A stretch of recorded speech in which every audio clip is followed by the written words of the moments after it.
सुनो। इस प्रकार ब्रह्मा जी का वचन सुनकर बृहस्पति जी बोले, हे ब्राह्मण, मनुष्यों का कल्याण करने वाली इस व्रत के इतिहास को मेरे लिए कहो।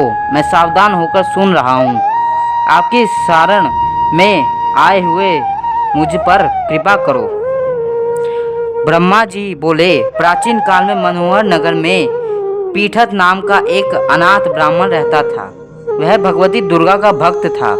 उसके संपूर्ण सद्गुणों से युक्त सुमति नाम की एक अत्यंत सुंदर कन्या उत्पन्न हुई।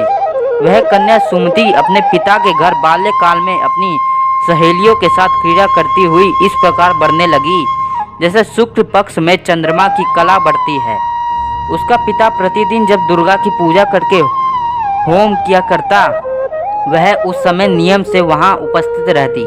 एक दिन सुमति अपनी सखियों के साथ खेल में लग गई और भगवती के पूजन में उपस्थित नहीं हुई। उसके पिता को पुत्री की ऐसी असावधानी देखकर क्रोध आया और वह पुत्री से कहने लगा, अरे दुष्पुत्री, आज तूने भगवती का पूजन नहीं किया, इस कारण मैं किसी कुष्ठ रोगी या दरिद्र मनुष्य के साथ तेरा विवाह करूंगा।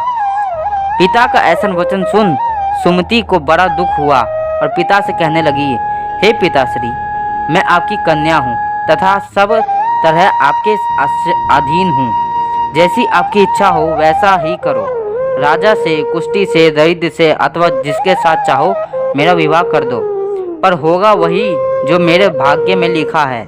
मेरा तो अटल विश्वास है, जो जैसा कर्म करता है उसको कर्मों के अनुसार वैसा ही फल प्राप्त होता है। क्योंकि कर्म करना मनुष्य का अधीन है, पर फल देना ईश्वर के अधीन है। इस प्रकार कन्या के निर्भयता से कहे हुए वचन सुन उस ब्राह्मण ने क्रोधित हो अपनी कन्या का विवाह एक कुष्ठी के साथ कर दिया और अत्यंत क्रोधित हो पुत्री से कहने लगा, हे पुत्री, अपने कर्म का फल भोगो। देख, भाग्य के भरोसे रहकर क्या करती हो।